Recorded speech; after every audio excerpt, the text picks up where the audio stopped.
This rather intriguing device, which is available on eBay, I shall try and find suitable search links and put it down in the description below. But it's a device that is referred to, well, in the early days, in the 70s, it was referred to as a perpetual motion ornament. And the idea is that it runs off batteries, so not really perpetual motion, but it does run for a very, very long time because it relies on the pendulum effect. And it looks complex, but in reality, the circuitry in it and the mechanism is very simple. It mainly involves this big magnet here swinging backwards and forwards over a little exciter coil in the base. Let me open the base and show you what's inside. One difference from the earliest ones, the first ones just used a PP3 battery in the base, a little 9-volt battery. The modern ones use 4 AA cells. This is quite good. If I pop the screws out, the circuitry inside has not changed from the early days. It has in some products, but not this particular one. Inside is the coil, which if I lift that out, it's in a circuit board. That's one thing that has changed. If I unscrew the 2 screws that are holding that in, it reveals a little circuit board with a single surface mount transistor in the back and a coil with a sender tap. Let me get you up closer to this back. Well, I'm going to do the usual thing. I'm going to take a picture and then we can explore it together, and I'll reverse engineer it, which doesn't take long, and draw that schematic out, and then we'll go over how it works. So one moment please, I'll be back in a jiffy. Here is the circuit board close up. It's the main difference from the past and now in this particular unit is that in the past the plastic bobbin had a plastic extension just like this circuit board on it, and it had an ordinary 3-lead transistor. This is before the days of surface mount. Just the leads folded round, and also the battery connections, the little PP3 battery snap, its connections came on and they folded round. One of them was connected to one of the LED leads, the other was just twisted round. And then the windings were actually brought onto one of the battery leads and then the 2 of the transistor leads. And all they've done here, I'm not sure why they've got this slot here, but all they've done here is they've basically replaced that arrangement with a circuit board with the connections for the coil and a surface mount transistor. Why one? An NPN transistor. And it's got the transformer, the coil, has a winding with 25 ohms, which is switched across the supply rails by the collector and emitter.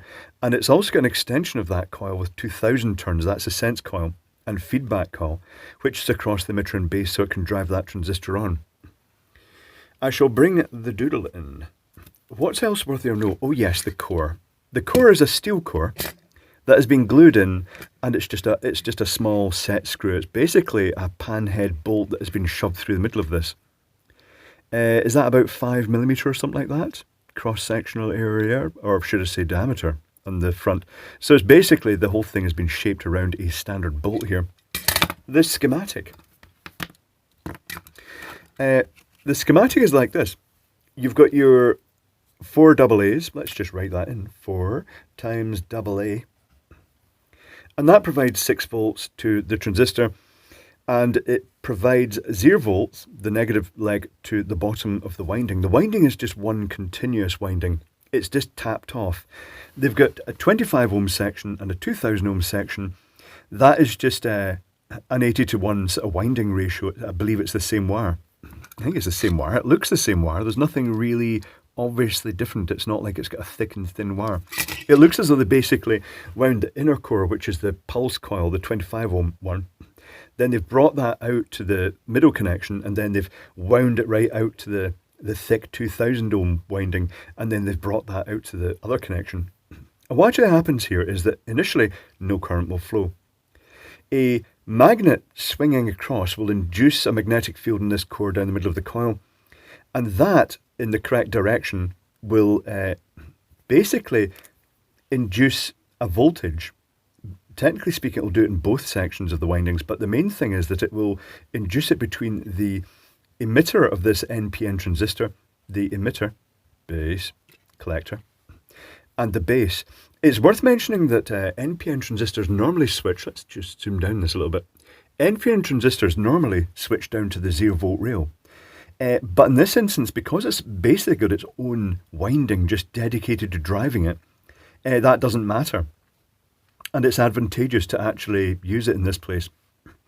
So once it reaches a level at which it can start turning that transistor on, it does.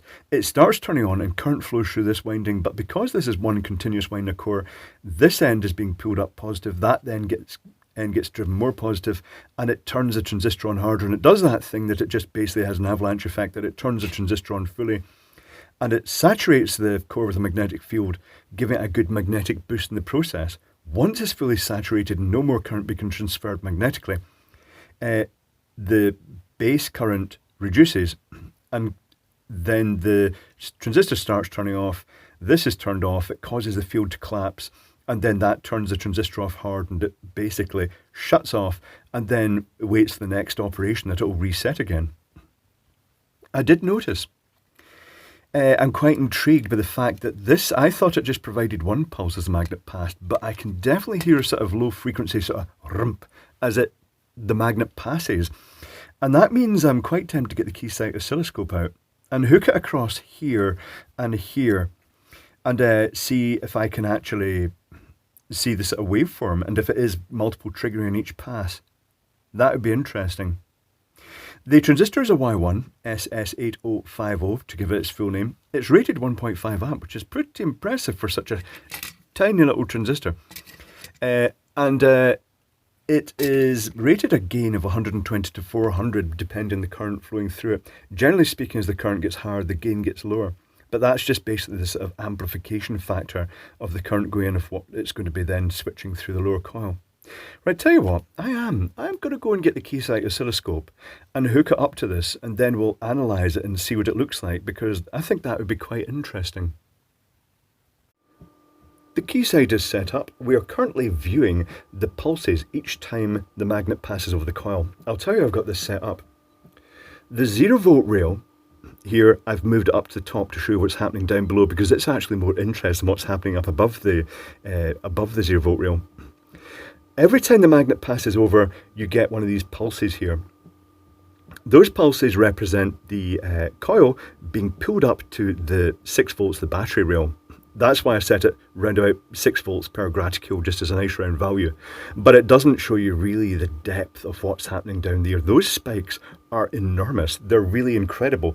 Minus 80 volt back EMF spikes. It's no wonder. I mean, the transistor's rated for 40 volts.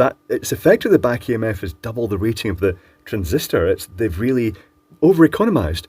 And I've got a theory about this, that, you know, it's copying circuits, that they've just copied a circuit without really giving it much modern improvement. But if we actually zoom in a bit closer, my theory that it might actually be doing multiple pulses from that vrump noise is correct, because they're not even. It depends on the position of the magnet above it.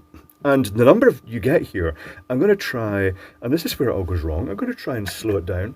And once I slow it down, you'll see that it's doing 6 pulses because the magnet's going past slowly. And as the magnet speeds up, you'll see those pulses drop off, because it's basically only able to fit a certain number in before the magnet's actually passed. And if I then zoom up further, say for instance to, well actually let's close in, let's pause this.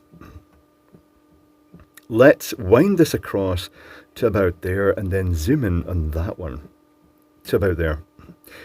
What we're getting here is roughly a 3 millisecond energization time. At that point, the coil, I presume that's the coil saturating, then the transistor turns off, and then there's a pause of just over 1.5 milliseconds before it can actually sort of turn back on again. And that means that the cycle of roughly 4.5 milliseconds equates to a resonant frequency of that coil of about 220 hertz. But what's happening in here is by far the most interesting bit. So I'm going to try and zoom into this bit now. So I'm going to just actually put that back to there, and I'm going to stretch that out because this is really, really interesting. Let me just stretch that a bit more. This is the coil energized. This is the transistor turning off, and initially there's that little lull of the I suppose that's the magnetic inertia perhaps. And then there's a pause, and then this massive spike. It's clipped at the bottom here, but it goes down to that -80, and then it comes back up, and then you get the magnetic resonance, tails away, and then it's ready for the next trigger. That is weird. And it's interesting. Like, I'm going to show you something now.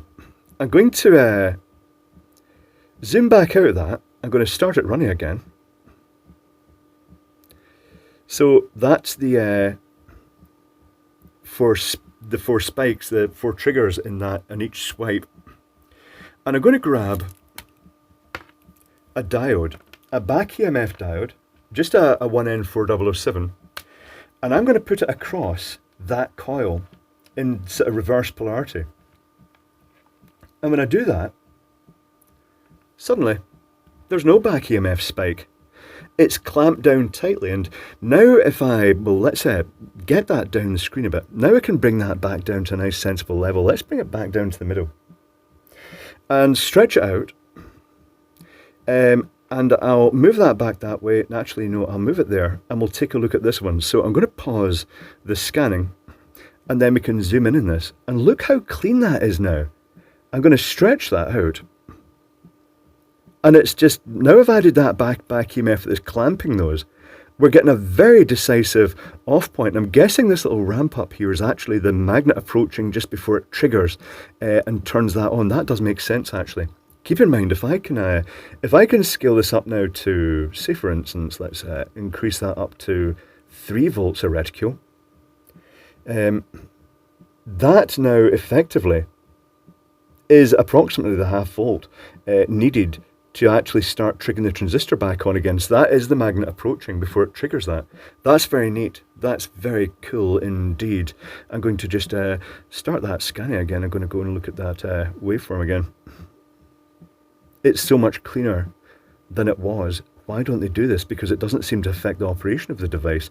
It actually changes it. It makes it quieter. It makes it more decisive. It just makes a little thud as it passes instead of that sort of vrump noise. But it does still fire for that number of times. That's very interesting. Right, okay, tell you what. I'm going to put the scope away now, and we can take another look at this, and I'll show you where I put that diode. A little visual demonstration of that horrendous back EMF voltage. These are 100 watt LEDs. Each one requires a minimum of 25 volts to conduct.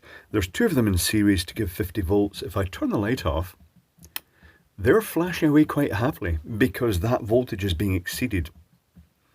And this is a very good demonstration of why a diode is needed across inductive loads like relays when you're switching with a standard transistor, because the back EMF voltage can potentially damage the transistor. It's quite neat. It's quite impressively bright. So I'll show you that modification I've made on the circuit board for the back EMF diode, the flyback diode. I've just put it across the 2 pads with the winding that goes between the negative connection via the transistor to the positive connection, and it points away from the negative towards the positive. You can't put it around the other way, it would just short out that coil. And to show you in the schematic what I've done here is that it's a diode pointing away from the negative, the 0 volt, towards the positive. And all that means is that this can drive this coil as normal, but when the back EMF spike occurs, it will just simply be shunted through this diode. It's a very simple fix.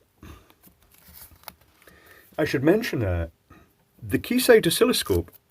Keysight were the first company that actually approached me and offered me something for the channel. And they initially offered me an embarrassingly over-the-top oscilloscope. I was just absolutely mortified. It was such an expensive digital oscilloscope. And I told them, I really appreciate your offer, but this channel is more for affordable electronics, and that was just kind of way beyond the budget of your average hobbyist. So they said they appreciated that and thanked me. And then they asked if I wanted a more basic model. And and it wasn't conditional on it appearing in a video. So I feel that I should mention that because Keysight have been really nice. They've been really helpful. They've been major sort of supporters of the electronic community on eBay, on YouTube, should I say. So yeah, I do appreciate that oscilloscope, and it does occasionally get used. I should use it more often. It doesn't fit too well in this workbench here because I have to actually jack it up for ventilation and bring it up towards the screen because I film top down. But it's very useful, and certainly in that instance, when it was analysing this circuitry in here, it was very useful because that was it showed lots of unexpected sort of elements in the waveform. Very interesting indeed. So thanks to Keysight for that. And this thing, yeah, it's so retro. I shall put links, search links for eBay because they are still available. And, you know, they're nice to get as a toy. And also the concept of the circuit can be used for your own pendulum systems. This one is a bit kind of brute force. It uses just a really big transformer and simple circuitry.